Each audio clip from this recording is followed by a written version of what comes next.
திருநெல்வேலி மாவட்டம் திசையநெல்லி பக்கத்துல பனைவிளை அப்படிங்கிற கிராமத்தை சார்ந்தவங்களாம் இந்த ஜெகதீஸ்வரி. பூர்வீகம் அதுதான் அவங்களுக்கு.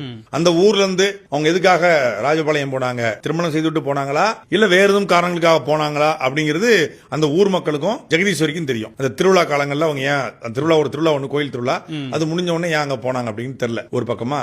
இப்போ நேத்து இந்த ஒரு ஆடியோ வெளியிருந்துச்சுல, இந்த ஆடியோக்கு அப்புறம் யார் இந்த ஜெகதீஸ்வரி இப்பதான் தாவேக்கா கட்சிக்காரனே தேட ஆரம்பிச்சிருக்கான். 2017-18 வரைக்கும் காவலர் வாய்ஸ் அப்படிங்கிற ஒரு பத்திரிகை யாருமே படிக்க மாட்டாங்க. அந்த பத்திரிகையில இவங்க வந்து பத்திரிகையாளராக பணி செஞ்சதா சொல்றாங்க. ஒரு பத்திரிகையாளர் பணி செய்யணும்னா என்ன படிச்சிருக்கணும் சொல்லுங்க? ஜெர்னலிசம் படிச்சிருக்கணும். இவங்க வந்து ஜெர்னலிசம் படிச்சாங்கன்னா தமிழ்நாட்டில் ஏதோ ஒரு கல்லூரியில இல்ல பக்கத்து கல்லூரியில தான் படிச்சிருக்கணும். 10th பாஸ் பண்ணாத +2 பாஸ் பண்ணாத ஒருத்தர் ஜெர்னலிசம் படிக்க முடியுமா? முடியாது. வயது அடிப்படையில் பார்க்கும்போது 38 வயசு நெருக்கி ஆகுது. அப்படி பார்த்தா 2005 +2 முடிச்சிருக்கணும். 2017 +2 சொன்ன ஒருத்தவங்க +2 வரைக்கும் தான் படிச்சிருக்கணும் சொன்ன ஒருத்தவங்க அதுக்கப்புறம் ஜெர்னலிசம் படிச்சு வந்துட முடியுமா? எங்க பிசியோதெரபி முடிச்சாங்க, எங்க ஜெர்னலிசம் முடிச்சாங்க?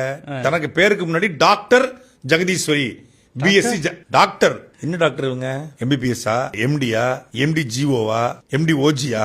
Doctor Jagadeeswari BSc journalism. இந்த சான்றிதழ் எங்க படிச்சீங்க அப்படின்னு தகவல் அறியும் உரிமை சட்டத்துல ஒருத்தர் கேள்வி எழுப்புறார். இதற்கு எந்த பதிலும் இல்ல. ஒரு தமிழ்நாட்டினுடைய மகளிர் நலர் மற்றும் சமூக நலத்துறை அமைச்சர், தாவேக்காவுடைய மாவட்ட செயலாளர், ராஜபாளையத்துடைய பெருமக்களால் மேன்மிகு மக்களால் தேர்ந்தெடுக்கப்பட்ட சட்டமன்ற உறுப்பினர், கல்வி தகுதி என்ன, உண்மையான டாக்டரா எங்க படிச்சீங்க? அடுத்தடுத்து இருக்கு. இப்ப அடுத்தடுத்த நாட்கள்ல சான்றிதழே எடுத்து போடுறோம். இவங்க எங்க படிச்சாங்க, எங்க ஸ்கூல் முடிச்சாங்க, எந்த ஸ்கூல் வரைக்கும் முடிச்சாங்க, இவங்க பாண்டிச்சேரியில போய் என்ன பண்ணாங்க, எந்த சான்றிதழ் வாங்கினாங்க அப்படிங்கிற வரைக்கும் எடுத்து வெளியே போடுவோம்.